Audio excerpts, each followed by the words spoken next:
de coração, no sentido literal e também no mais humano possível. Eu sou a doutora Carol, uma cardiopediatra apaixonada pelos pequenos corações. E eu sou a Ju, a mãe da Laís e do Pedroca, um pequeno cardiopata, mas muito guerreiro. Já aproveita, se inscreve no canal, ativa o sininho para receber as notificações. Tem episódio novo toda quarta-feira às 18 horas no YouTube e nas principais plataformas de streaming.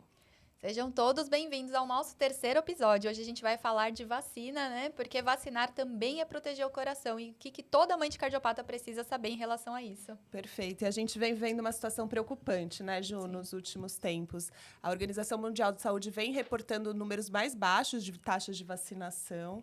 O movimento anti-vacina vem ressurgindo.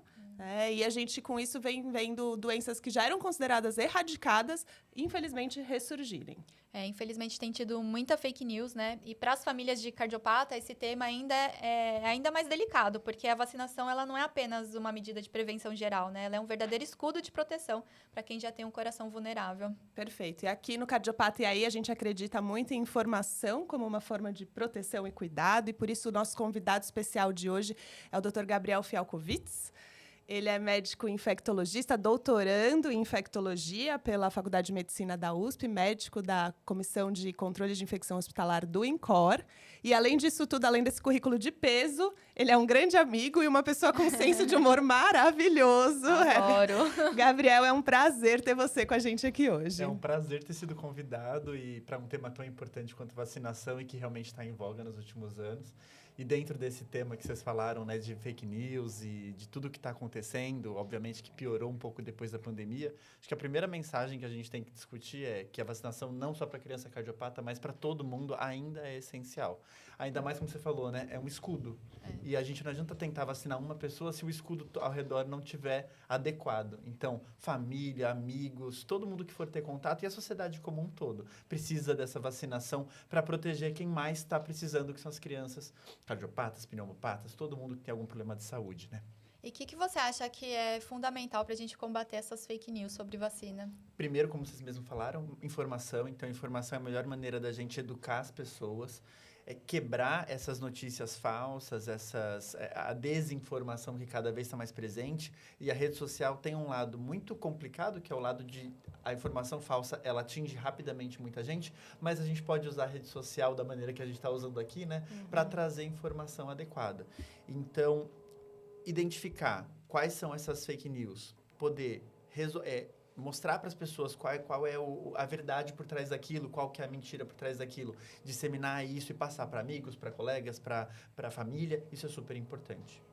É verdade. Eu percebo que agora com o advento do Instagram, né, assuntos banais viralizam muito rápido, fake news viralizam muito rápido, mas a verdade ainda é difícil de viralizar, né? Então a gente precisa estar sempre batendo na tecla e falando várias vezes. Né? Porque a mentira é muito fácil de disseminar, né? Ninguém precisa ir atrás da informação. Eu ouço, eu falo. E a gente tem que entender que as pessoas têm que ter responsabilidade disso. E não só, a gente vê isso em muitos contextos, né? Saúde, super importante. Mas, às vezes, até nas fofocas que a gente vê na mídia. Se falar da vida de alguém, é muito mais impactante do que você falar uma inverdade sobre uma vida de alguém. É muito impactante para ela.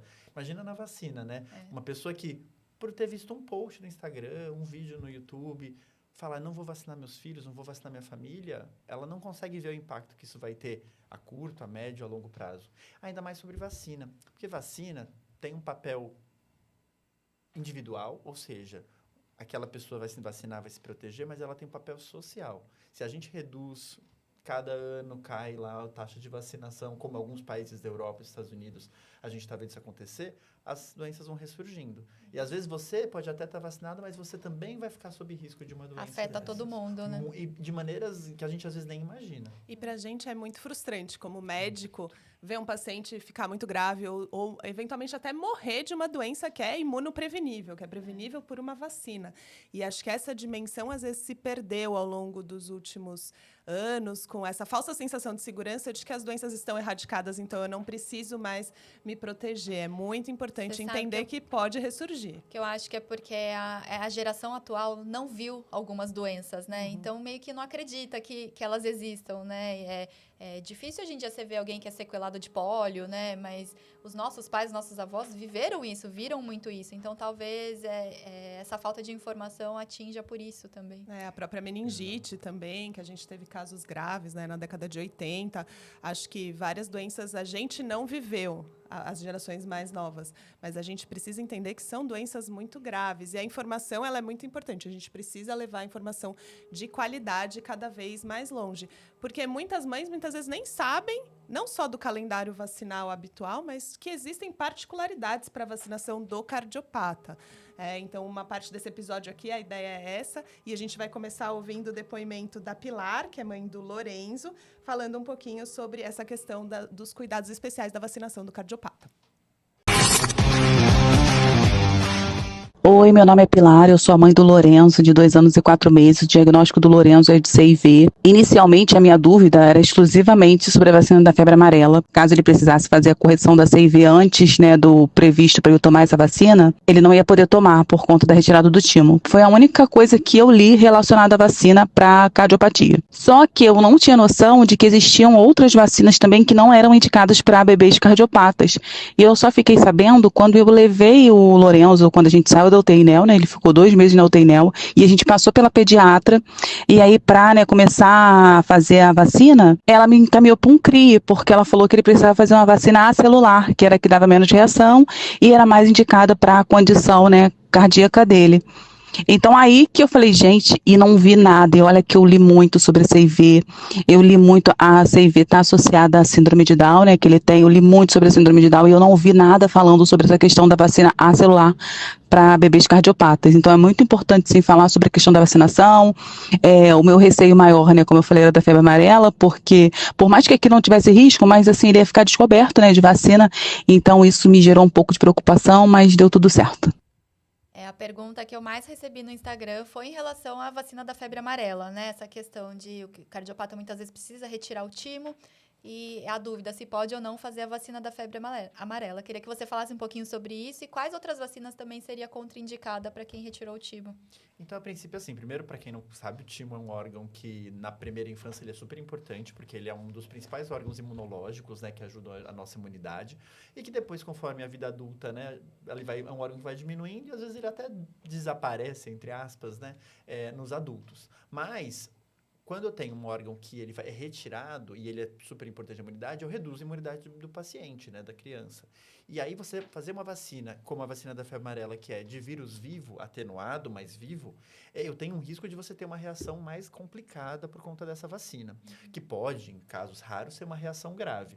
Então, sempre o ideal é a gente fazer essa vacinação fazer antes da retirada do timo, quando possível, como, por exemplo, fazer antes da introdução de uma medicação imunossupressora, em outros casos que a gente vê, ou até mesmo do transplante, que depois imagino que a gente vai comentar. Então, especialmente uma vacina como a febre amarela, que é uma doença que não tem tratamento e que, dependendo do lugar onde você mora, no Brasil, ou se você vai viajar para algum lugar que tem uma ocorrência mais intensa de febre amarela, é uma vacina que você não pode deixar de dar para a criança. Então, sempre planejar essa ida aí, primeiro, ao infectologista, pode ser um infectologista pediátrico ou não, e há um centro de vacinação, como os CRIs, que são os centros de referência de imunizantes especiais, que tem distribuídos aí pelo Brasil, para você ter uma orientação e já fazer a atualização vacinal. Toda mãe sabe, que aquela folhinha de vacinação é desesperadora, porque só tem quadradinho, parece... A cartela do bingo. Parece a tabela periódica da vacinação, A gente fica perdida ali, fala, o que é isso? E é uma coisa... É um documento que se atualiza a cada ano, assim. Quando eu comecei a faculdade, era um documento. Quando eu comecei a residência, era outro documento. Quando eu Agora terminei, é um livro. É um livro. E é uma coisa boa. A gente tem mais doença para prevenir. É uma coisa maravilhosa. Mas, assim, se a gente tentar que nem ela falou, eu fui pesquisar e não encontrei. Se você quiser sozinho, você vai se bagunçar. A gente, médico, se bagunça às vezes. Então, é super importante a gente... ir para esses amigos que são os infectologistas pediátricos e os centros de referência que eles estão... Imagina, eles só trabalham com isso, Para ir atrás dessas informações e poder atualizar as carteiras. Isso que você falou é muito importante, porque o conhecimento, ele é tão avançado e tão específico hoje em dia que a gente precisa somar para cuidar bem da criança. Então, eu, como cardiologista pediátrica, preciso da ajuda do infectologista pediátrico para poder fazer atualizações vacinais o mais rápido possível, porque é isso, a gente quer vacinar cedo o suficiente, então a febre amarela, habitualmente a gente vacina ali ao redor dos 9 meses, né? Não podemos vacinar cedo demais, mas também não queremos postergar para poder garantir essa proteção. E isso é uma coisa importante da gente falar. Uma vez vacinado para a febre amarela, a proteção é para a vida toda, mesmo que depois tire o timo na cirurgia, porque a resposta imunológica vai estar lá. Então, por isso que é muito importante vacinar. Você sabe que eu, como mãe de cardiopata, eu não sabia que teria, assim, esses problemas em relação à vacina, né? Então, meu filho, ele tirou o timo. E aí, depois a gente continuou seguindo com a imunologista. E aí, no final, ela conseguiu liberar ele para tomar a febre amarela, mesmo tendo retirado, porque ela fez alguns exames nele e viu que estava ok, que ele poderia receber. E, graças a Deus, ele recebeu e não teve nenhuma reação, deu tudo certo. Mas com acompanhamento médico. Né? Como eu falei, é um órgão que ele vai mudando a maneira que ele vai interagindo com a imunidade com o tempo. Então, no primeiro momento, na primeira infância, ele é grande, ele produz muito dos linfócitos, que são as células de defesa, e que principalmente os linfócitos relacionados a essa resposta de memória celular.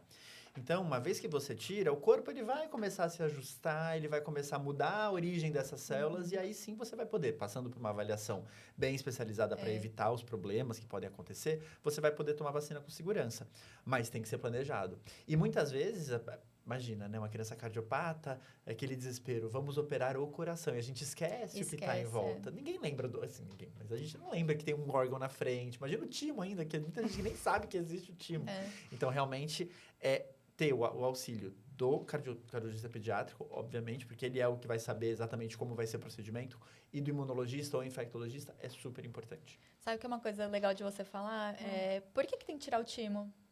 Por que tem que tirar o timo? Seria legal ter um cirurgião aqui para conversar com a gente, mas basicamente o timo ele fica em cima do coração. E na criança pequena, ele proporcionalmente é muito grande. Então, para acessar o coração, os vasos da base, o cirurgião muitas vezes tem que tirar o timo.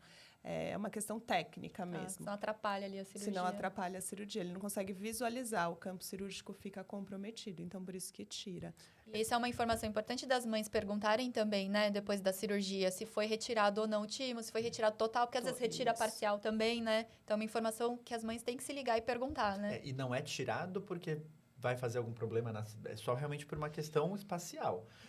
Tem outras doenças, né, que a miastenia gravis, que é a principal delas, que é uma doença neurológica, que precisa tirar o timo porque ele interfere na própria doença. O timo não interfere na cardiopatia. Tirar o timo, manter o timo não vai piorar ou melhorar o quadro. É realmente uma questão cirúrgica. Mas é importante porque vai impactar na imunidade no pós-cirúrgico, com certeza. E a gente tem algumas cardiopatias, né, que são associadas com síndromes genéticas nas quais as crianças nascem sem o timo também. Então, é importante lembrar isso, que não necessariamente o fato do timo não ter sido tirado pode ser porque ele não existia antes, principalmente síndrome de George, então essa é uma informação importante. E aí a vacina da febre amarela é uma vacina que ou a gente dá ou não dá, né, muitas vezes, mas tem algumas vacinas que a gente tem formas especiais, por exemplo, as vacinas acelulares. Elas são indicadas para todos os cardiopatas? Como que funciona essa indicação? Como que as famílias que estão no Sistema Único de Saúde conseguem ter acesso a essas vacinas especiais? Importante. O que é uma vacina celular, né? Eu tenho as vacinas que são celulares, né, DTP, DT, que são vacinas que funcionam, a efetividade maravilhosa, mas elas têm um potencial reatogênico, ou seja, elas podem causar reações. Um dia de febre, um dia de mal-estar, com mais frequência. Essas crianças cardiopatas e entre outras doenças, um dia de febre, às vezes, é o suficiente para descompensar a doença cardíaca. A criança desidrata, a criança faz um ataque cardíaco, ou seja, aumenta a frequência cardíaca. E isso é um grande problema para uma criança que, às vezes, está ali no limite, esperando uma cirurgia, ou tentando estabilizar, melhorar, ganhar o peso, etc., para a cirurgia. Então, existe essa possibilidade de fazer uma vacina que é um pouco menos reatogênica, que é a vacina acelular. E hoje, no Sistema Único de Saúde, existe a possibilidade de fazer essas vacinas quando tiver indicação, e nos cardiopatas há essa indicação, e essas vacinas, elas não estão disponíveis em qualquer posto de saúde, mas elas estão disponíveis nos CRIs, que são os centros de referência. Entre não só as vacinas acelulares, mas as vacinas também combinadas. Então, ao invés de tomar 2, 3 picadas, tem alguns casos que a gente consegue fazer uma vacina que contempla todos esses imunizantes. E tudo isso, quem consegue, primeiro, orientar e indicar a vacina são os funcionários desses centros de referência, porque eles já têm o treinamento para identificar quem são os pacientes com indicação e realizar o acompanhamento, segmento, programar já as próximas doses, caso sejam necessárias. Então, é super importante isso. Outras crianças, mas eu quero que meu filho, que não tem nenhuma cardiopatia, tenha menos reação. Existem vacinas que estão disponíveis nos centros particulares, mas nos centros públicos, somente para as crianças com indicação, principalmente as cardiopatas. E acho que uma coisa que é legal de explicar, né, é que a vacina acelular, ela é diferente da vacina celular, porque a celular, ela tem a paredinha da bactéria. E você me corrige se eu falar errado, tá bom, Gabriel? Ela tem pedaços da parede da bactéria. E o nosso corpo reage muito mais contra a parede da bactéria do que a vacina que não tem pedaços, conteúdos da bactéria. E por isso que a gente tem menos reação. Então, é muito importante. Isso que você falou é fundamental. Às vezes, as crianças cardiopatas estão ali no limite. Qualquer aumento da frequência cardíaca, qualquer temperatura pode descompensar. Exato. E o que você falou de ter essa opção também pelo SUS, né? Você sabe que eu não sabia. Eu sabia que ele tinha que tomar vacina celular, mas não sabia que podia ser pelo SUS. E aí, a gente fez todas as vacinas dele no particular, né? Mas é importante as mães saberem que tem essa opção. Existe essa possibilidade, está disponível. Os CRIs, eles são um pouco desconhecidos ainda pela população em geral. Na verdade, até pelos médicos. São poucos médicos que indicam para o paciente. E até para se tiver algum médico assistindo a gente, né? Você não precisa mandar uma cartinha para o CRI dizendo exatamente a vacina que você precisa tomar. A gente que tem muito contato lá com o CRI do HC, do Hospital das Clínicas, você chega, às vezes o funcionário que atende você lá, que é o assistente administrativo que vai abrir tua ficha, ele sabe exatamente o que você vai ter indicação de tomar, porque é a rotina deles. Então, médico, você tem dúvida, ou se seu médico tiver dúvida, vá no CRI e tire a dúvida lá, porque lá eles vão poder te orientar da melhor maneira possível. E, né, se a gente puder evitar, né, um gasto nesse momento, é muito bom. E é legal porque o nosso serviço de saúde, ele precisa saber, o SUS precisa saber quantas pessoas demandam aquilo para poder ajustar compra de medicação, compra de imunizantes e poder oferecer para mais pessoas ainda. É super importante. Vamos falar um pouco da bronquiolite, né? Temida bronquiolite, que para cardiopata pode ser mais grave, pode ser mais complicado, né? E a gente sabe que os cardiopatas têm direito a palivizumab. Eu queria que você falasse um pouquinho de o que é a palivizumab, o que é essa vacina, né? Que a gente acha que é vacina, mas não é, né? E se pode, quem tem direito, se pode dar reação, como que é feita a palivizumab? Então, o palivizumab, ele não é uma vacina, porque a vacina, ela é anticorpo. Anticorpo é aquilo que o nosso corpo produz Perdão, a vacina, ela não é anticorpo. A vacina, ela é o antígeno. Então, ela estimula o nosso corpo a produzir o anticorpo que vai matar o bichinho, seja uma bactéria, seja um vírus, seja qualquer coisa. O palivizumab, ele faz um caminho diferente. Ele é direto, um atalho, ele é direto um anticorpo. Tá. Então, assim, ele protege muito mais rápido do que a vacina. Ele não precisa passar por esse processo de expor o nosso corpo à bactéria ou ao vírus. E aí, depois, esperar um tempo para fazer uma reação imunológica adequada, com os riscos de reação, etc. Ele é mais direto. Beleza, perfeito. Ele é muito bom nesse sentido, porque uma criança que nasce prematura, ou uma criança com uma doença que tem um risco muito alto de ter uma bronquiolite, que é a doença causada pelo vírus sincicial respiratório, ele não precisa ficar esperando nenhum tempo, ele se protege de uma maneira mais rápida. Ao mesmo tempo, tem um lado um pouco ruim, que ele dura um tempo e depois ele para de funcionar, porque, né, o anticorpo ele não vai estimular uma resposta contínua, ele vai acontecer, consumiu, depois de um mês, 2 meses, acabou e aí aquilo ali passa. O palivizumab, ele é um anticorpo, então, monoclonal, né, que a gente fala, né, ele é produzido na fábrica e a gente consegue fazer ele nos períodos de sazonalidade, ou seja, naqueles momentos onde você tem um aumento da ocorrência do vírus sincicial respiratório e proteger a criança naquele período de alguns meses. Toda criança prematura tem direito e toda criança cardiopata tem direito, pelo SUS, inclusive, também disponível nos centros de referência. E é uma medicação muito boa, porque ela realmente evita a bronquiolite, que ela é realmente medonha nessa população. Porque pode ser fatal. Já é perigosa na população não doente, não previamente comórbida, né? Ou seja, que mesmo uma criança saudável, muito pequena, que tenha um vírus sincicial respiratório, ela está com um risco muito alto de precisar de uma internação, precisar de oxigênio, né? Imagina uma criança que já tem uma doença que favorece uma piora clínica maior. Então, é super importante. E não dá para esquecer. Os cardiologistas pediátricos, assim... É uma que não esquece, né? Não, eles sabem mais que a gente, às vezes, porque já é a rotina deles, é o pensamento deles. Vai ser, tem que fazer. E agora a gente tem até alternativas melhores, né? Mas ainda assim o palivizumab tem um papel super importante. Mas é isso, janeiro é ano novo, fevereiro é mês de começar a fazer a papelada do palivizumab no consultório do cardiologista pediátrico, porque a gente já tem essa rotina. E acho que quando a criança está internada, é bem legal porque faz no hospital, né? Então, assim, tem a enfermeira da palivizumab que sai picando todo mundo, né? Todo mundo recebe. Mas quando a gente está em casa, é um pouquinho mais complicado esse processo, né? Tanto pelo SUS quanto pelo plano de saúde, que também deve cobrir, né? Vamos ouvir agora a experiência da Monique, a mãe do Francisco, que enfrentou dificuldades para receber a palivizumab. Olá, me chamo Monique, sou mãe do Francisco, de 4 anos e 8 meses. Nossa experiência com a palivizumab foi na primeira alta do Francisco, após a cirurgia de Blalock. Ele tinha aproximadamente 2 meses e 15 dias. Assim que recebemos a alta, já saímos com um pedido da cardiologista da palivizumab. Chegando na minha cidade, moramos no interior de São Paulo, eu fui direto ao hospital do meu plano de saúde. Nesse primeiro momento, o plano deu uma negativa ao pedido, alegando que somente o encaminhamento da cardiologista não justificava o porquê ele deveria receber a palivizumab.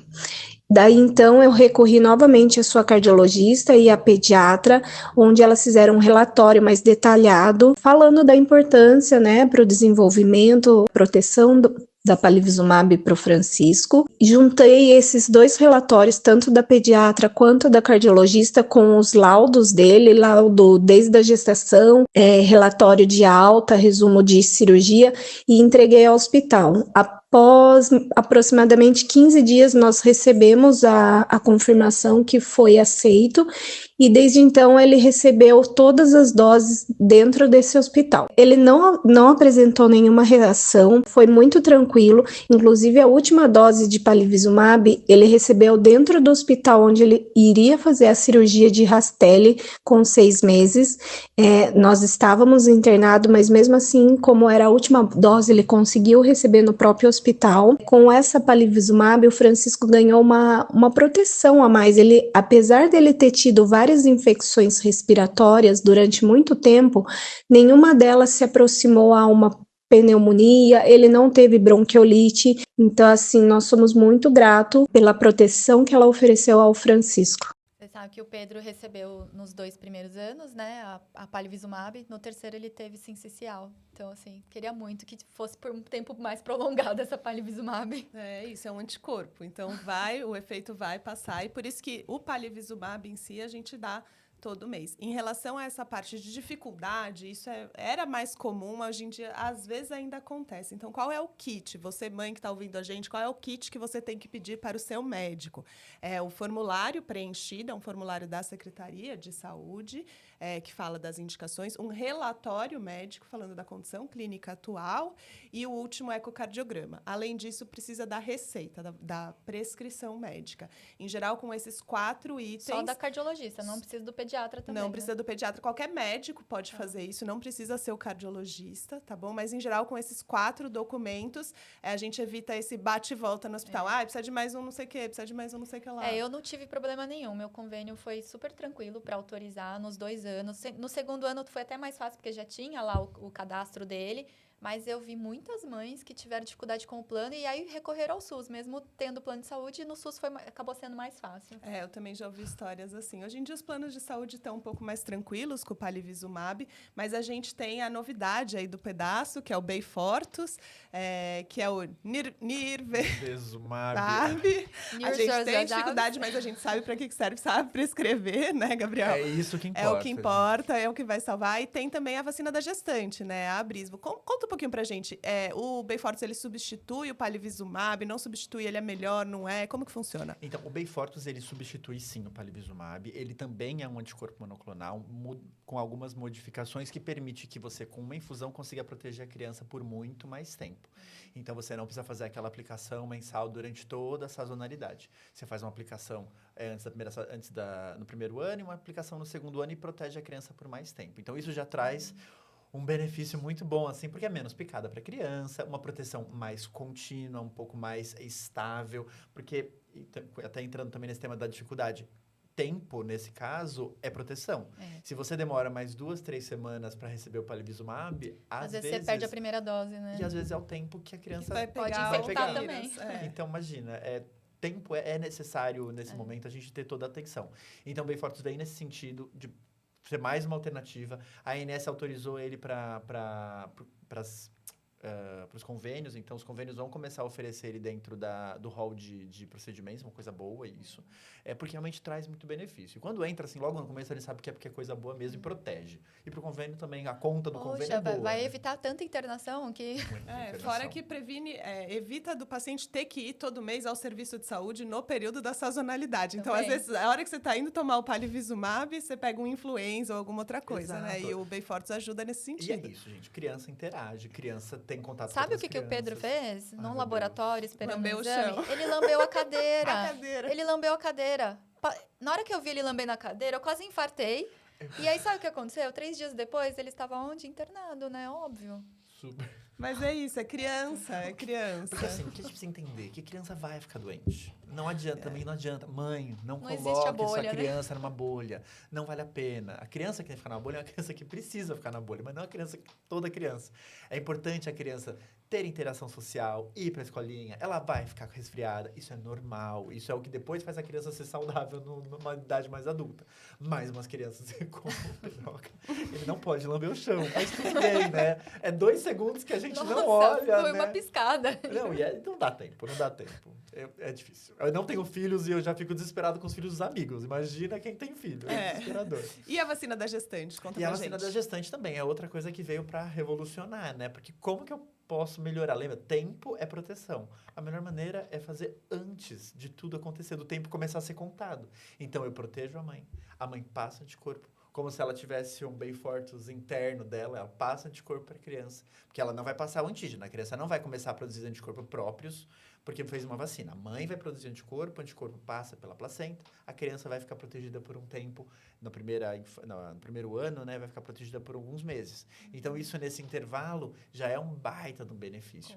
Infelizmente, uma vacina que ainda não está aprovada no SUS, que ainda não está aprovada, não tem como fazer de graça, mas eu acredito que em pouco tempo ela já vai entrar no calendário, né, da gestante, mas assim, se você puder, faça a vacina. Ela está mudando a vida de todo mundo. E essa vacina não é só para quem pensa que talvez o filho fique doente, é para toda mãe. Toda mãe. E a mãe que tomou essa vacina, quando a criança nasce, ela tem que tomar ainda a outra? A princípio, não, desde que ela não tenha algum fator que indique, como, por exemplo, cardiopatia. A cardiopatia, ela indica a realização do palivizumab ou do Beyfortus. Do Beyfortus. Mesmo que a mãe tenha tomado, porque é uma proteção a mais. Porque a gente sabe E que a essa da proteção grávida, tem. ela protege até quanto tempo da criança nascida? Se eu não me engano, 6 meses. Mas eu preciso Porque confirmar. vai passar pelo aleitamento materno também, né? Isso. Existe passagem de anticorpos pelo aleitamento materno, não Exato. só do sincicial, mas de vários outros, e por isso que o aleitamento materno é importante. Mas a gente sabe também que muitas crianças cardiopatas não vão ter a oportunidade de serem amamentadas, principalmente os neonatos críticos que nascem, já vão para cirurgia, e às vezes é o tempo também da mãe, infelizmente, perder a produção de leite. Então, por isso que o Beyfortus ou o Synagis, né, o palivizumab, eles são super importantes. E aí, lembrar também que o paciente que recebeu o Beyfortus, que a princípio é dose única, e operou o coração com circulação extracorpórea menos de 1 mês depois, o ideal é que ele repita essa dose do Beyfortus ainda no período da sazonalidade, 1 mês depois da cirurgia. Então, é dose única, só precisa ficar atento. Se fizer cirurgia, precisa repetir. É importante, já indo nesse tema, lembrar que uma vez que você passa por uma cirurgia cardíaca, você vai passar por uma série de coisas.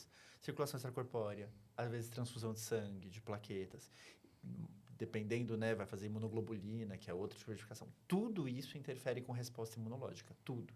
Então, por isso é tão importante ter o cardiologista pediátrico e ter o infectologista ou imunologista que te oriente. Olha, você vai aguardar tanto tempo depois da cirurgia, depois da internação para fazer. Porque também não dá para ser desesperado e fazer as vacinas e fazer no momento errado. Porque às vezes eu vou garantir uma proteção que não vai ser ótima, que vai ser curta e às vezes eu não vou perder a chance de fazer uma vacina depois, no momento certo. Então, é super importante ter esse olhar junto com os médicos para acertar o melhor tempo da vacina. Porque algumas vacinas, se a gente dá vacinas de vírus vivo, né, não pode entrar em circulação extracorpórea por um período logo depois, então pode fazer com que a criança não consiga cirurgia no momento certo. E outras vacinas, se a gente dá e entra em circulação extracorpórea, perde totalmente o efeito. Então, por isso que essa conversa é muito importante ser próximo, o cardiologista com o infectologista. E, obviamente, o cardiologista nunca vai postergar um procedimento cirúrgico que precisa ser realizado por conta disso, mas ele vai ajustar os tempos para serem os melhores, para ter os benefícios das duas coisas. E nisso o infecto ajuda muito a gente, porque a gente, cardiologista, tem lá o calendário, né? Se você entrar eu sempre digito lá, calendário imunização crianças, daí tem a Associação Brasileira de Imunizações, tem o calendário e ele te fala os meses, mas o infectologista, ele sabe exatamente quantos dias eu preciso ter de intervalo. E, às vezes, uma semaninha a menos é o que faz diferença de eu conseguir vacinar essa criança antes ou não da cirurgia. Então, é muito importante esse papo em conjunto. Eu fiquei com uma dúvida da mãe do cardiopata agora. O que eu vou dar para o meu filho? A Beyfortus ou a Palivizumab? Se você puder dar a Beyfortus, dê a Beyfortus. Porque é uma droga mais nova, mais moderna e com uma efetividade um pouco melhor do que o Palivizumab. Caso não seja uma possibilidade por conta de custo, pode fazer Palivizumab com tranquilidade, que a proteção também vai ser muito boa. O que não dá é para não dar nada. Fazer nada, Isso. né? E a Beyfortus, então, ela ainda não está disponível gratuitamente para cardiopata também, né? No SUS, não. No SUS, não. Tá. Mas no convênio já foi aprovada pela ANS. E eu imagino que em breve, talvez, o SUS já inclua isso no rol de medicações disponíveis também. Será que vai ser o fim da Palivizumab, então? Vamos ver, eu acho bem possível. Porque é substituir por uma coisa muito boa. Muito melhor, muito né? boa. Isso aí.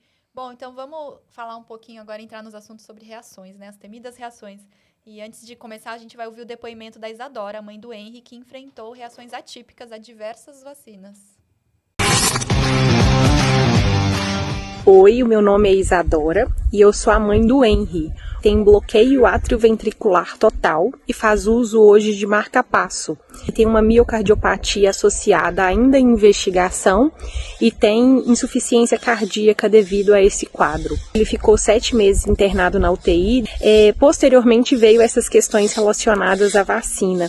O Henry ele teve 3 internações posteriores. A primeira delas foi quando ele tomou a vacina da Covid. Logo após, a função dele estava cerca de 58%. Depois de 15 dias dessa vacina, a função dele foi para 20% e ele precisou de suporte ventilatório, ele foi para VNI, ficou cerca de 9 dias na UTI. Depois a gente continuou o acompanhamento quando foi liberado a próxima vacina, a Palivizumab, e ele teve os efeitos colaterais dela mais fortes. Ele teve febre, coisa que ele nunca tinha tido, nem infecção. E aí ele precisou de ir para a UTI de novo, ele ficou lá cerca de 4 dias. Na última internação ele tinha tomado a tetraviral e ele ficou 15 dias internado, teve uma parada cardiorrespiratória e depois disso a gente fez uma investigação com o imunologista. Hoje a gente faz esse acompanhamento, o imunologista ele libera quando pode dar a vacina e essa vacina ela é tomada sob supervisão. E o que a gente descobriu foi que não era por conta do tipo de vacina, né? Se era vírus vivo, se era RNA, enfim. Era por conta da condição dele cardiológica, que qualquer coisa que afetasse o sistema dele imunológico tinha que ser observado de perto. E a vacina é um desses cuidados que a gente precisa de ter. Muito legal, né? Você vê que a vacina em si não é o que interferiu, mas sim a condição clínica do Henry. Isso é muito importante, porque na época das vacinas, né, começou a vacina do Covid, teve muito esse barulho que a vacina do Covid ia dar o problema no coração e tudo mais. E o que a gente viu é que, na verdade, a vacina do Covid ela é muito segura e que a chance de ter um evento, e o Gabriel pode falar melhor do que eu sobre isso, é muito, muito, muito, muito menor do que você sofrer com o Covid. Conta pra gente. Não, exatamente. Assim, o que a gente tem que pensar quando a gente está pensando dentro do calendário vacinal da criança, sei lá quantas crianças nascem no Brasil por ano, 200 mil, 300 mil, 1 milhão. Beleza, vai ter 1 milhão de crianças recebendo aquela vacina por ano naquele período. Quando a gente tem uma pandemia, a gente recebe 200 milhões de pessoas vacinadas. A chance de ter reação é muito maior. E a gente vê as reações acontecendo. Não é porque tem mais, é porque tem muito mais gente vacinando. E, obviamente, nas redes sociais, as pessoas comentam que tem reação.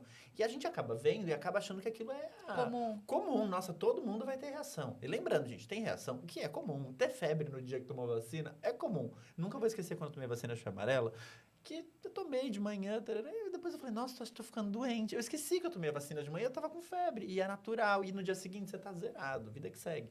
Então, é importante diferenciar o que é uma reação comum, porque o corpo tem que fazer reação imunológica, criar anticorpo, e lembrando, isso é bom que o corpo esteja percebendo que alguma coisa estranha entrou. E tem reações mais complicadas. Da vacina, né, alergias, etc., que isso é uma coisa que a gente não tem como prever muitas vezes, e é importante, caso tenha alguma coisa dessa, acompanhar ou com o imunologista ou com o infectologista. E tem reações por conta da doença. E não só as doenças cardiológicas, outras doenças também podem favorecer isso, mas as crianças com doença mais grave, né, podem realmente, por conta de uma febre, descompensar um quadro inteiro. Então, isso pode acontecer. E acho que isso que é importante. Teve reação, foi uma reação desproporcional ao que a gente vê, precisa do especialista. A vacina vai ainda ser aplicada na grande maioria dos casos, mas a gente vai fazer sob supervisão, muitas vezes no ambiente hospitalar. Por quê? Porque para o cardiopata, como a gente já falou aqui, pode descompensar. E o cardiopata, ele tem mais chance de ter reação adversa, ou é só porque a reação adversa nele pode ser mais grave? Como que a gente pode cuidar melhor da criança nesse contexto da vacinação? Ele não tem diferença em termos de reação, a não ser que ele tenha alguma questão imunológica associada, né? Uma doença que tenha outros achados. Mas a questão é exatamente essa. Se você tem uma reação, você pode descompensar a doença de base. Basicamente é isso. Outra coisa que eu ia comentar também. Se é ruim com a vacina, uma reação, teve febre, imagina com a doença. É verdade, né? Porque eu a vacina, ela é meio uma amostra grátis da doença. Perdão, que meu amigo infectologista me perdoe, né? Mas ela é um pouco uma amostra grátis da doença. E assim, eu lembro muito bem da época da pandemia e de tantas pessoas que a gente cuidou. Uma febre não era nada comparado com quem teve Covid. Então, assim, uma reação vacinal leve nem se compara mesmo. Mas é muito ruim, eu me senti muito mal. Sim, concordo. Imagina quem teve Covid e ficou entubado, é muito pior. Mas aí teve uma pessoa que teve uma reação grave. Perfeito, tudo bem, a gente não invalida que essa pessoa possa ter tido uma complicação. Isso pode acontecer, mas é muito mais comum você ter uma doença infecciosa grave, um vírus sincicial. Toda mãe que já teve uma criança, um filho internado com uma bronquiolite no hospital, sabe o desespero que é uma bronquiolite. E nunca mais passaria por aquilo se pudesse escolher. É muito difícil. Só que o Pedro, ele tomou a vacina do Covid, todo mundo ficou apavorado que eu fui dar. Eu falei, vamos dar a vacina do Covid. Não teve nada, reação, nada, tranquilo.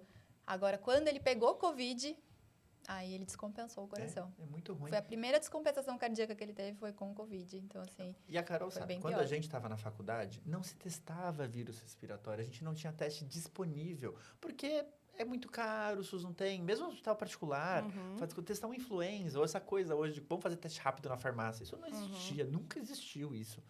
O Covid, quando começou a pandemia, ele até trouxe esse benefício, mas não benefício, ele trouxe essa melhoria. Hoje a gente testa. Então, eu sei quando é um Covid, quando é uma influenza, quando é um rinovírus, que é super frequente dentro dos resfriados, mas a gente pega caso grave com rinovírus. E todos esses vírus causam alteração imunológica, podem causar piora cardíaca.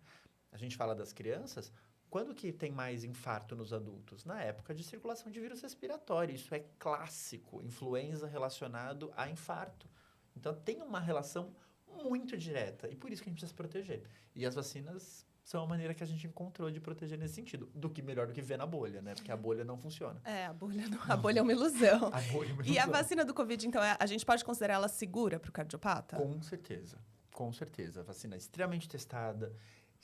Bem, é bem documentado a segurança e a eficácia dela e, né, para quem tem uma memória mais complicadinha, é só perceber que em 5 anos a gente teve uma mudança aí da ocorrência de Covid em crianças e adultos, né, que parece que caiu um pouquinho, né, pois eu não vejo a galera doida que estavam antes, e ficou muito claro, assim, muito claro. Então, é um benefício que é muito importante. Você sabe que o Pedro, ele teve uma reação bem incomum à vacina. Na verdade, tudo começou depois que ele tomou a Hexa com a pneumo, né? A primeira, assim, porque a gente fica naquela angústia, né? As vacinas estão atrasadas, sai do hospital, tem que vacinar, né? Então, vamos começar as vacinações. Adoro essa angústia. Eu amo essa angústia. Eu era super, assim, porque eu queria viver com ele, eu queria sair. Eu falei, mas precisa tomar vacina, né? Também não dá pra sair na loucura. E aí, lá fui eu fazer a primeira, né? Normal. A Hexa com a pneumo, né? Conjugado, fez lá bonitinho.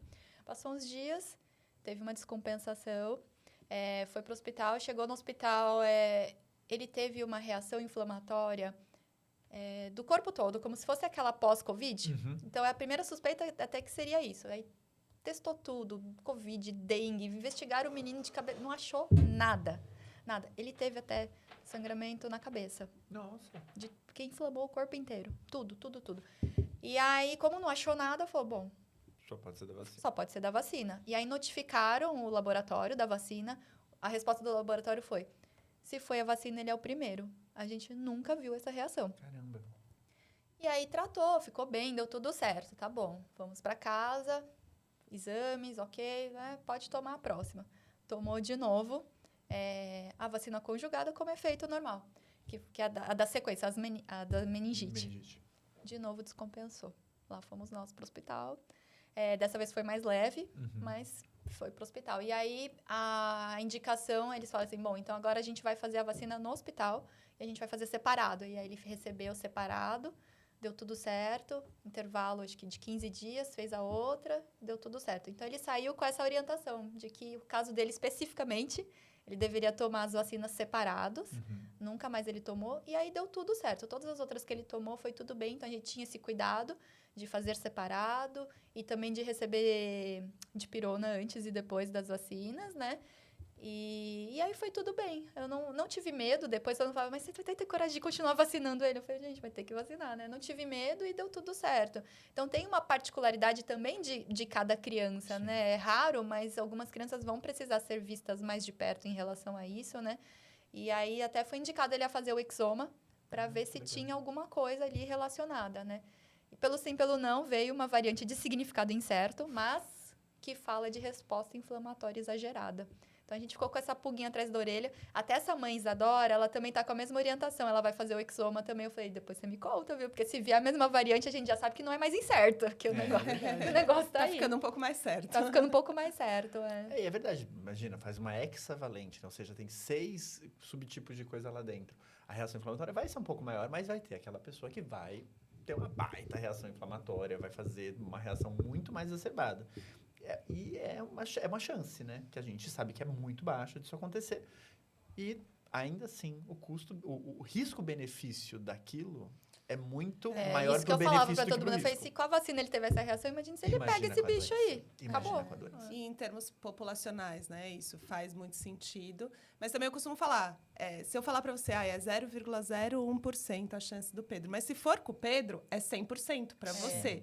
Então, é muito importante essa informação que a gente está transmitindo aqui, de que se tiver uma reação, né? Você, mãe cardiopata, seu filho teve uma reação um pouco mais grave, procure o atendimento, procure o acompanhamento com o infectologista, com o imunologista, para que se tomem os cuidados para que a vacina seja segura e seja administrada. E que agora, até pra gente falar um pouco das fake news um pouco mais absurdas, né, gente? Vacina não causa autismo. Ah, Isso é já verdade. foi mais do que estabelecido. A única pessoa que falou isso lá em 1900 e bolinha, ela foi execrada da comunidade científica porque ela E inventou parece que ele dado. falou que inventou, né? Ele já. falou, Ele falou que que inventou, né? Não foi, sabe, não é teoria da conspiração de que foram atrás dele. Não, ele que criou a teoria da conspiração dele, porque ele inventou isso. Da mesma maneira, é a vacina do chip. Gente, parem, somente Não parem. vai virar macaco, né? Não tem nada, vai virar jacaré. Não tem nada disso. A vacina, ela é segura. Ela tem os seus riscos como qualquer medicação. E a Carol sabe, qualquer medicação. Uma dipirona. Às vezes a pessoa vai comer glúten e ela tem reação. Se a natureza faz coisas que a gente pode ter reação, imagina, a gente também faz. E é normal, a vida ela não é uma matemática de que sempre vai dar certo ou vai dar errado. Ela tem seu espectro de ações, isso acontece. E mesmo em situações especiais, como foi o caso do Pedro, ele ainda conseguiu ser vacinado e ele recebeu todas as vacinas, né? Tomando os devidos cuidados. Né? E se, digamos, passasse por uma avaliação médica e falasse, olha, ele não vai poder receber vacina, tal, beleza, é um caso, todo mundo ao redor também vai se proteger. ter a consciência e ter a informação daquilo vai fazer com que ele também fique protegido. Vocês não vão colocar ele em situações, digamos, né? Não pode receber febre amarela. Não vamos levar ele para um lugar onde ele vai pegar febre amarela. Pronto, acabou. Vamos escolher. Muito simples, muito simples. Vamos se adaptar. Uma outra coisa também que às vezes surge é a alergia ao ovo, que pode ter reação cruzada com algumas vacinas, mas que a gente consegue fazer no ambiente hospitalar, com o imunologista junto, às vezes a desensibilização da alergia. Então, o que precisa é do cuidado. Se o paciente tiver com dificuldade de tomar a vacina, estiver tendo uma reação, procure o especialista para poder ajudar. Acho que essa é a mensagem daqui dessa conversa, né? Exatamente. Em relação aos anticoagulantes, né, que a maioria dos cardiopatas recebe, tem alguma contraindicação a alguma vacina? Precisa parar de tomar para vacinar? Como é que funciona essa parte? Isso é muito individual. Primeiro porque qual o motivo da anticoagulação? Então, tem pacientes que usam profilaxia, ou seja, tomam para evitar questões, e tem pacientes que usam isso de maneira terapêutica. Então, isso não tem uma resposta exata, não é uma contraindicação, porque o anticoagulante não interfere com a vacina. O risco que a gente tem, em alguns casos, é de você, na picada, fazer uma reação local por sangramento, que em geral é bem tranquilo, é um sangramento bem pequeno, não é uma coisa muito importante. Mas esse risco ele tem que ser feito, né? Tem que ser avaliado junto ao cardiologista, porque aí quem vai mandar tirar ou não tirar o anticoagulante não sou eu, não são meus colegas, é ela e os amiguinhos dela. Porque aí a gente não vai colocar o paciente em risco, porque às vezes é isso, né? Ele fica lá uma semana sem o anticoagulante, tudo vai pro ralo. Não pode. Então, assim, também não é porque alguém falou, o tio da vizinha falou que é melhor parar o anticoagulante para fazer porque eu vou dela. Não. Vai no médico, vê a orientação oficial, vê o que faz sentido para cada caso. E aí, sim, suspende ou não suspende baseado nisso. Tá bom? E tem medicações novas, anticoagulantes novos. Então, tem muita informação que precisa ser integrada para poder tomar essa decisão e definir. Exato. E é isso, a gente precisa estudar cada vez mais, porque vem surgindo cada vez mais coisas. Acho que uma outra novidade aí são as pneumos, né? As vacinas da pneumo que vem surgindo. Toda hora tem uma P toda hora nova, tem um né? pneumo novo que está sendo coberto. Só muda o número, mas é um monte. Conta pra gente, qual é o pneumo, vacina de pneumo que o cardiopata tem que tomar? De preferência, o que a gente tem disponível hoje no serviço público? A gente tem a pneumo 13, a melhor vacina que a gente tem. A gente tem outras vacinas, que é a pneumo 15 e a pneumo 20, que são ótimas, mas não estão disponíveis ainda no serviço público. Então, se possível, quanto maior o número nesse caso, melhor. Mas e a pneumo 23? Calma. A pneumo 23 é uma exceção, porque ela é diferente. Ela tem uma formulação um pouco diferente e ela não tem a mesma eficácia das outras. Eu vou explicar o porquê. A pneumo 15, 13, 20, elas são fabricadas de uma maneira em que a reação inflamatória, a reação imunológica, que ela causa, ela é muito mais duradoura e muito melhor. E a pneumo 23, a gente tem que considerar ela como se fosse um booster. Ela dá um plus. Ela não é o básico, ela é o pacote de expansão ali da vacina. A cerejinha em cima do bolo. E para quando a gente faz a pneumo 23, quando a gente faz a pneumo 15, ou a 13, ou a 11. A gente não faz a pneumo 23 não pode com a fazer de pneumo... primeira escolha, assim. Não, ela não é. Ela é sempre a cereja do bolo. Você monta o bolo inteiro e depois põe ela. Só que tem uma vacina que não precisa da cereja do bolo, que é a pneumo 20. Até o momento, a recomendação que se você faz a pneumo 20 é não fazer a pneumo 23. Não precisa fazer a pneumo 23. E, mas eu já tomei a pneumo 13. Agora eu quero ver se eu posso tomar a pneumo 23. A pneumo 15 ou a pneumo 20. Existem esquemas que podem ser avaliados individualmente com o médico ou infectologista ou imunologista, ou até mesmo nas unidades de vacinação privadas ou públicas, que vão te indicar o que é melhor em cada caso. Se você complementa com mais uma dose, com mais duas, como você vai fazer isso. Então também, mas eu fiz com a vacina que não é tão boa, entre aspas. Todas são boas, mas aqui é mais antiga. Dá para você complementar isso para uma vacina melhor, não tem problema nenhum. E é super importante fazer as vacinas de pneumonia. A gente não lembra disso, porque é uma vacina que ela, de fato, é um pouco mais desconhecida, né? Não tem a época das pneumonias. A gente pensa no vírus sincicial, na influenza, mas ela é super importante. E para você que está ouvindo que ficou um pouco confusa aí, 15, 20, fórmula de Bhaskara, o que são esses números? O pneumococo, que é a bactéria contra a qual essa vacina vai agir, ela causa pneumonia, mas causa também outras infecções. Importante a gente falar disso, né? Causa otite, causa meningite. Gravíssimo. Quadros gravíssimos, às vezes mais graves até do que os por meningococo. E a gente tem vários sorotipos. Então, tem vários pequenos tipos de pneumococo. E aí, cada número que quer dizer um sorotipo coberto. Então, a pneumo 10 cobre 10 sorotipos, a 13 cobre 13 e tudo mais. E a gente tem relatórios que falam pra gente quais são os sorotipos que estão mais circulando. Então, é legal isso também, compartilhar com o seu médico e entender. Porque, às vezes, a família vai ter que pagar essa vacina e tá tendo que pagar um monte. Qual que eu vou priorizar? Essa é uma escolha também que tem que ser compartilhada com o médico. E é legal saber disso. Saber o que são esses números e por que o mais é melhor. E é uma vacina que... Por que a pneumo 13 não é suficiente? Porque a gente vai fazendo imunização contra alguns sorotipos que são os mais frequentes e ele vai desaparecendo, ele vai diminuindo, outros vão se tornando mais importantes, porque, obviamente, né, evolução, né? Charles Darwin. Então, as coisas, os vírus, eles vão mudando a maneira que eles vão se distribuindo pela população. Então, esse númerozinho está crescendo cada vez mais, porque a gente agora quer expandir para esses outros pneumococos, né, essas bactérias que estão aparecendo com mais frequência. Com a meningite a gente viu isso também, né? A gente tinha muito sorotipo C, A e C. Aí, conforme a vacinação foi avançando, que a primeira leva que veio foi meningo C, depois meningo ACWY, o meningo B começou a surgir. Por isso que a vacinação por meningo B é super importante também. Então, essa é uma informação que é importante as famílias terem. Não existe vazio de bactérias. A hora que a gente eliminar uma, outra vai surgir. Aparecer. A hora que a gente eliminar um vírus, outro vai surgir. E por isso que é importante sempre estar com o calendário vacinal atualizado. E para quem gosta de viajar muito, lembrar que o que acontece no Brasil, e eu vou até ser mais chato, o que acontece em São Paulo é diferente do que acontece no Rio de Janeiro, na Bahia, nos Estados Unidos, na Europa. Do meningo, do pneumo, o que está circulando aqui, muitas vezes não é o que está circulando lá. A vacina de influenza, por exemplo, tem muito isso. O que todo ano tem uma liberação ali do quais vírus estão circulando no hemisfério norte e no hemisfério sul. E a vacina, ela é organizada, por isso que a vacina não é toda igual todo ano.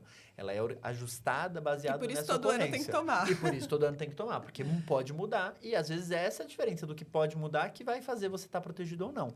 Então, eu vou viajar, mas eu não tomei a vacina de meningo ACWY. Dependendo do país que você vai perder espectro de proteção. E você não consegue nem entrar, às vezes dependendo do país que você vai. E lembrando que o Brasil ele tem o calendário mais completo, né? Pelo Sistema Único de Saúde. E, às vezes, nessa questão de viagem, é super importante estar atualizado também, porque nem todos os países, as pessoas estão vacinadas, né? Então, você corre mais risco de ser infectado por uma doença numa viagem, né? Exatamente. Então, por exemplo, você tem a vacina do sarampo. Tem países que reduziram a vacinação na população pediátrica e estão agora tendo surto. E às vezes, mas eu tomei. Tudo bem, a vacina ela é muito boa, mas ela também não é 100%. E às vezes você vai para um lugar onde tem muito daquele vírus e você tem o risco de pegar uma criança que não teve tempo, não pôde fazer por qualquer motivo que seja aquela vacina, ela pode estar sob risco. Por isso que a vacina é uma proteção individual e social. É super importante lembrar disso. E pensando agora nos nossos cardiopatas que nascem e já ficam internados, né? Então, não tiveram as chances de tomar as vacinas antes e aí vão passar por cirurgias, passam meses, às vezes, internado. E aí, quando recebe a alta, tá com o calendário todinho atrasado, né? Como que a mãe faz agora, né? A gente surta, a gente dá todas as vacinas de uma vez. Como que a gente faz para botar em dia? Tem uma sequência, tem um tempo? Como que é essa orientação? E também, por que não toma no hospital, gente? Então... Hospitais que têm vinculados a algum centro de vacinação, muitas vezes conseguem adaptar isso e conseguem ajustar isso. Claro que depende muito da condição da criança, né? Você não vai entrar na UTI, lá todo mundo desesperado, vacinar tudo. todo mundo. Vamos vacinar. A gente gosta, mas a gente não faz porque a gente não é doido.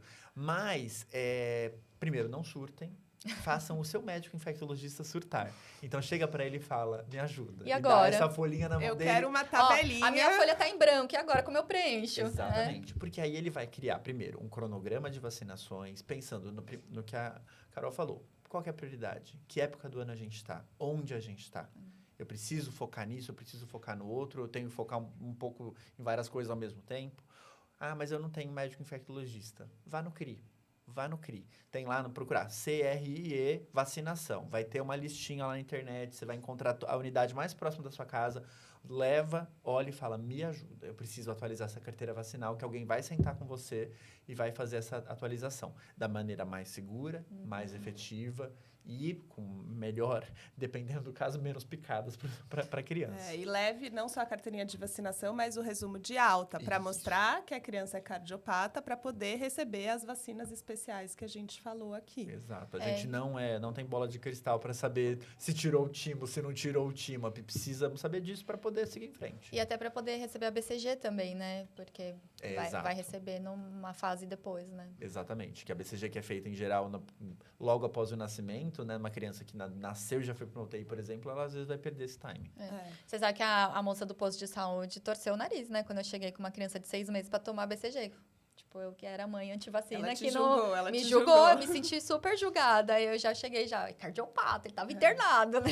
Para tentar proteger, né? Mas eu me senti julgada, assim. Ai, cara. Mas esse momento pós-alta, até a atualização vacinal, ele é um momento meio de um limbo, né? Porque a criança ainda não está protegida, a gente está correndo atrás, mas as pessoas que cercam a criança, nós conseguimos nos proteger e nos imunizar com algumas vacinas para poder, de alguma maneira, evitar que essas doenças cheguem para essas crianças.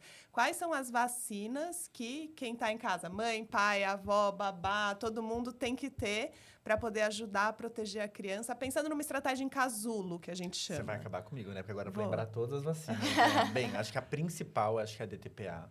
A DTPA, o que é a DTPA? Difteria, tétano e pertússis, que é a coqueluche. Tá? Pode ser a DTPA, perdão, ou a DTP. Aí depende de cada pessoa. Em geral, a gente faz a DTP se não tem nenhum problema de saúde, não é gestante nem nada. Que ela é uma vacina que ajuda bastante. Bem, se tiver outras crianças na casa, todas têm que estar com o calendário vacinal atualizado. Ah, mas eu vou fazer alguma vacina a mais? Não. É o calendário vacinal básico da criança. Não precisa também ir nada além disso. Idosos, na verdade, aí todo mundo, né? Lembrar da vacina da influenza anual, lembrar da vacina do Covid. Me ajuda, Carol, que você me botou nessa acho situação. Que é isso. O calendário vacinal atualizado para todo mundo. E lembrar das vacinas que... Eu costumo pensar assim, lembra das vacinas que precisam de reforço. Isso. E checa se você tem o seu reforço atualizado. Então, a DTP, a DTPA, ou a dupla, né? Adulto, DT. são a cada 10 anos. Mas no caso do recém-nascido, do cardiopata que chegou em casa, isso é muito importante. A DT, ela não vai proteger contra o pertussis. E a pertussis é uma bactéria que causa coqueluche, que é um quadro grave nessas crianças. Então, se você tomou uma dupla adulto, DT, há, sei lá, um ano atrás, vai ter que tomar outra. toma DTPA para ajudar a proteger. E influenza, super importante. Influenza e Covid, super. Mas eu não tenho idade para ficar tomando influenza todo ano. Não importa, você tem uma pessoa que precisa disso, então faça. Mas qual vacina da influenza que eu faço? Porque tem a vacina que está disponível no público, que é a vacina tríplice, né? Tem 3 subtipos, 2 do tipo A e 1 do tipo B. E tem a vacina que tem no privado, que tem 4. Qualquer uma é melhor do que nenhuma, mas se você puder fazer com 4 subtipos, melhor do que fazer com 3. Obviamente, vai proteger contra um a mais, tá certo? É super importante manter o calendário vacinal atualizado. E você sabe que, infelizmente, as vacinas andam sobrando, né?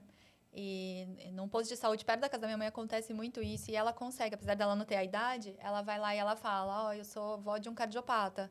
E aí eles vacinam ela. Então, ela tem conseguido vacinar contra Mas a gripe. até meu marido, que não tem critério nenhum, não tem doença, não tem nada, sobra no posto e eu levo ele lá para vacinar. Porque protege.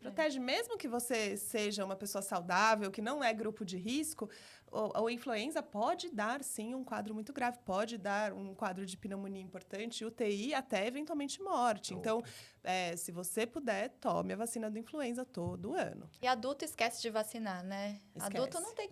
eu duvido um adulto que tá ouvindo agora, que vai pegar a carteirinha e falar, minha está atualizada. A não ser que seja profissional de saúde, porque, né, o porque hospital a gente toma obriga. todo ano, O hospital obriga, lembra. então Porque não o tem hospital como. vai atrás da gente com agulha para fazer a vacina. Mas porque recentemente eu tenho uma amiga que, adulta saudável, pegou influenza e quase foi para ECMO.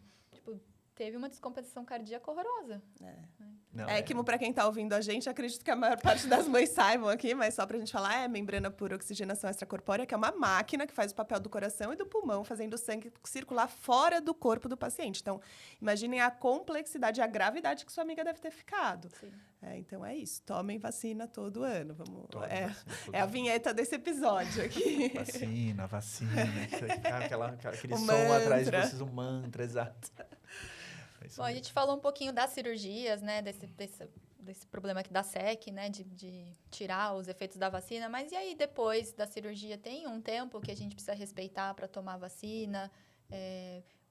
Terminou a cirurgia, já pode fazer a vacina? Como que é esse tempo que precisa respeitar? Então, depende muito do que vai ser feito na cirurgia. Se for para uma SEC, vai ter que esperar um tempo. Claro que acaba sendo o tempo que a criança vai estar recuperando da própria cirurgia em si. Então, sempre vai ser pelo menos um mês ali de recuperação, mas tem que conversar muito com o cardiologista, porque às vezes a gente sabe que ficou numa SEC ou que ficou numa ECMO, mas a gente não sabe se recebeu algum hemoderivado, se recebeu alguma imunoglobulina, se recebeu alguma medicação que interfira. Corticoide, que muitas vezes a gente faz no pós-operatório por outros motivos, né? Que são medicações que todas elas vão alterar. Então, tem que individualizar, conversar com o médico e organizar esse plano de cuidado. É importante, eu vou no infectologista, eu vou no imunologista para fazer essa programação, eu vou no CRI para fazer a programação.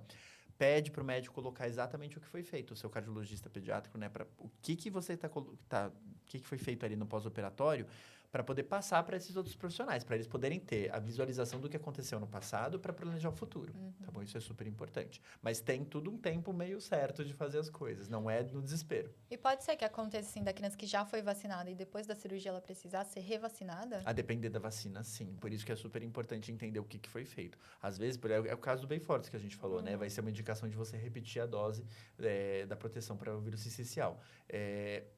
Aí depende também muito da cirurgia, né? Quando a gente fala de transplante, as coisas mudam um pouquinho. Eu ia perguntar isso. E do transplante, tem diferença? Tem super diferença.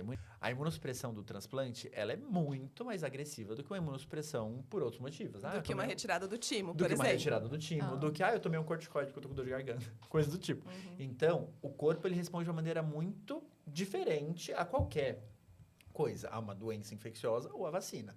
De duas maneiras. Ou porque ele pode dar um risco de reação maior a depender da vacina, ou porque a reação esperada, que é a reação de proteção, vai ser menor também. Então, também tem que haver um planejamento. Primeiro, no pré-transplante, tudo que eu puder vacinar no pré-transplante, especialmente vacinas de vírus vivo atenuado, eu tenho que vacinar. Porque senão eu vou perder essa chance. Porque no pós-transplante eu não vou poder vacinar essas vacinas. Febre amarela, eu vou estar impedido de vacinar. Sarampo, cachumba-rubéola. Sarampo, cachumba-rubéola e... Varicela. Basicamente são essas, né? As 3 vacinas. Talvez um dia, no futuro, a gente descubra que existe uma possibilidade de fazer uma vacina, mas esse talvez é muito talvez. Então, se possível, e a gente sabe que nem sempre é possível, vacinar no pré-transplante. Natal, a gente não sabe se vai transplantar ainda, não importa. Vacina. Porque é melhor depois você falar, nossa, que bom que eu vacinei, mesmo não precisando, do que você depois ficar se arrependendo. Agora, no pós-operatório, né, no pós-transplante, as vacinas de vírus morto, as vacinas que são acelulares, né, que são só, por exemplo, as pneumos, a gente vai poder fazer com toda a tranquilidade do mundo. Só vai ter que esperar esse tempo no pós-transplante por conta da imunossupressão, que é bem mais intensa, especialmente naquele momento do transplante, que eu preciso quase que zerar a imunidade para receber o órgão e depois as coisas se ajustam. Mas também por conta da própria cirurgia com circulação extracorpórea, tá certo? Super importante. E aí a gente pensa, não, mas aí ele vai estar protegido, porque ele vai estar no hospital. Só que a gente esquece que as pessoas visitam o hospital. Sim. E a gente leva bichinhos de fora do hospital para dentro do hospital. Então aí vem um segundo passo. Como proteger nesse momento? Bem, visitantes com doença respiratória? Jamais. Não passa nem na esquina do hospital, por favor. Não passa nem na esquina. Não, mas eu tô bem, eu só tô com uma dorzinha de garganta, mas é rinite, é por causa da poluição. Não, gente. não é. Não é. Até que se prove o contrário, não é. Fecha a porta, tranca, manda a pessoa, faz um vídeo com a pessoa. Obrigado de nada. Não precisa receber visita nessa hora. Não precisa de problema, na verdade. E não fique com vergonha, tá, mãe? Bota a culpa no médico. Fala, meu cardiologista proibiu a visita. Pronto, eu boto tudo na culpa de vocês.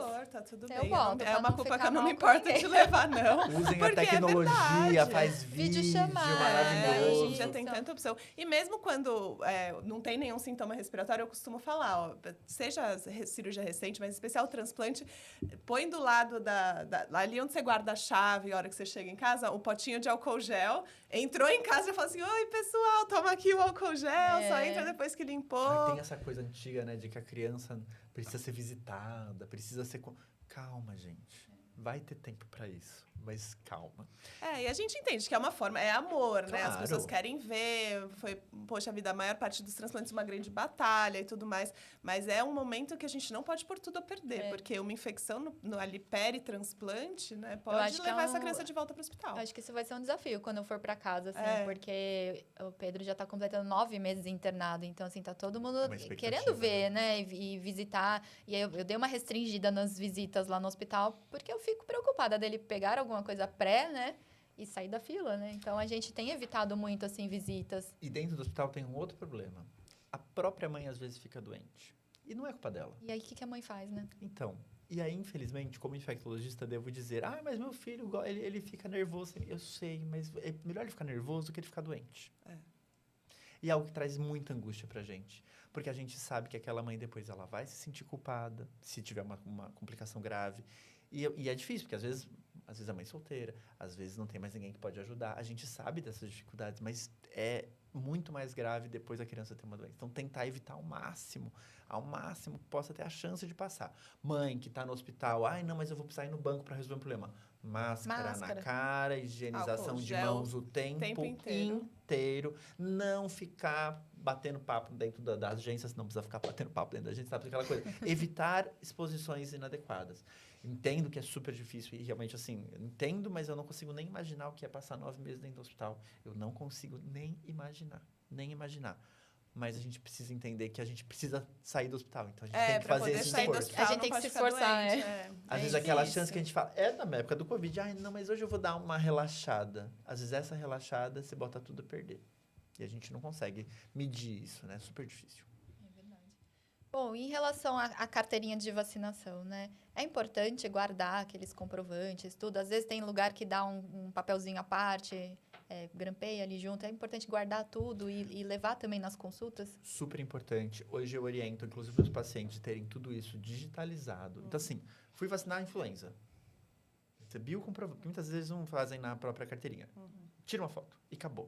Tá registrado, tá guardado para a vida inteira. Hoje, o que o Sistema Único de Saúde está fazendo? Ele está começando a integrar tudo. Graças a Deus. Porque não faz sentido, né? Começar a integrar todas essas documentações num sistema que a gente consegue inclusive ver pelo eSUS, né? Isso, tem um aplicativo, Meu SUS Digital. Você baixa, tem ali as vacinas mais recentes. Começou com o Covid, que foi ótimo, porque, na verdade, acho que foi a grande porta de entrada para a tecnologia começar a ser integrada nisso. Mas a ideia é que a criança, o adulto e o idoso, para sempre, tenham tudo registrado aí. Inclusive, não precisa... eu perdi, eu vou ter que revacinar porque eu perdi o meu documento. Eu tive que revacinar porque eu perdi. Aí fica essa dúvida. E aí, não é ruim ficar tomando a mesma vacina várias vezes? Não. Tem vacinas que não pode. Tem vacinas que a gente... Não é que não pode, que não tem sentido tomar 2 vezes. Mas, por exemplo, muitas vacinas, na dúvida, você toma. Hepatite, acho que... Hepatite B é uma vacina super segura, super tranquila de tomar e, na dúvida, você toma. Difteria e tétano, né? Ou ADT, ou ADTP, ou ADTPA, você toma na dúvida. Bem... E uma coisa que é legal, minha mãe guardou a carteirinha de vacinação. Daí, o que acontece quando a mãe dá na mão do filho que virou adulto? Perde. Em meia hora, né? Aí eu perdi. Mas eu sabia onde eu tinha sido vacinada. Eu fui lá no local, eles fizeram uma nova. Eles têm o registro. Eles tinham o registro? Tem o registro, tem guardado. Então, se você souber onde você foi vacinado, você pode ir lá e pedir uma segunda via, para evitar... A gente que é profissional de saúde, para quem está ouvindo a gente, toda vez que você vai começar a trabalhar num hospital, você tem que mostrar que você é imunizado exatamente por todas essas questões que a gente abordou aqui nesse episódio. Senão, você tem que tomar tudo. Então, se você tiver na dúvida e você souber onde você foi vacinado, volta lá que existe esse registro. Exatamente. Boa. Bom, quero agradecer, Dr. Gabriel, por ter participado. Foi muito legal. Você quer deixar algum recado, alguma coisa que a gente não falou, que você acha importante acrescentar? Ajudem os infectologistas. Se vacinem. É só isso. A gente está cansado ainda da pandemia. A gente está muito cansado. E a gente está cansado de uma batalha que às vezes parece perdida, mas a gente contra parceiros. Então, A vacina é super importante. As vacinas são super importantes e a gente quer, na verdade, tenha mais vacina, que a gente proteja contra mais coisa e que a gente tenha um futuro aí que a gente consiga evitar doenças graves por doença infecciosa prevenível. Porque é prevenível, né, gente? É prevenível. Não tem sentido a gente ainda ter gente que sofre por isso. Então, essa é a grande mensagem que eu deixo aqui e que é um prazer sempre trabalhar com a Carol, que é uma ótima, quase uma infectologista. Quase, só que não. Mas eu tenho bons amigos infectologistas. Isso é importante. Às vezes o importante não é você ser, você conhecer as pessoas que Com são. certeza. Por isso que a gente faz um trabalho que é um trabalho multidisciplinar. Que é integrado. E é precisa integrado. ser. A gente não vai... Precisa ter humildade hoje em dia para saber que você não vai saber tudo, mas que se você tiver disposto, você consegue oferecer o melhor para o paciente se você trabalhar em equipe. Acho que isso é muito importante. E a equipe não é só médica, é enfermagem, é físio, fono, etc. E a família. Que é a parte mais importante. Porque ou a gente bota tudo a perder, ou às vezes a família também, dependendo se a comunicação não tá boa, se a informação não foi dada. E bem, informação, busquem informação. Falem com seus médicos. Não acreditem no que vocês veem na internet. Mesmo que seja bonitinho, mesmo que tenha dancinha, mesmo que aponte as coisas assim. Não. Vá mesmo numa que fonte. tenha 500 mil visualizações. Mesmo que tenha sido repostado pelo... Pode ser que seja verdade, mas pode ser que não. Isso que eu falo, leva sempre pro médico, porque ele vai filtrar. Sim. Né? Ele vai filtrar e vai te falar, não, isso é mesmo, é verdade ou não? Isso é totalmente mentira. Exatamente. Informação é a nossa principal arma. Acho que essa é a grande questão. Essa é a mensagem que a gente quer deixar aqui hoje. Exato. Então, verifique. Cheque, verifique. E se ficou alguma dúvida, se você ficou com alguma dúvida do episódio de hoje, manda pra gente lá no Instagram, @cardiopata, e aí a gente vai responder tudo que a gente não souber. A gente tem amigos que vão saber responder pra gente. A nossa ideia é estar lado a lado com as famílias, trazendo informação de qualidade para ajudar você, mãe de cardiopata, pai de cardiopata, avó de cardiopata, a cuidar melhor do seu filho ao longo da jornada da doença. É isso, eu espero que o episódio de hoje tenha te ajudado a entender que vacinar não é só um protocolo médico, é também um ato de amor que vai proteger a tua criança, né? É isso mesmo. Acho que a vacina é super importante. Não tem como reforçar mais, além do que a gente já falou aqui. Mas, novamente, se tiverem dúvidas, manda lá pra gente. É isso. E eu quero aproveitar e convidar vocês para o nosso próximo episódio, na próxima quarta-feira. A gente vai falar tudo sobre a UTI. Como que é chegar lá na UTI, aquele momento tenso para a mãe. Como que você pode se preparar para esse momento, né? E também vamos mostrar o lado humano da UTI.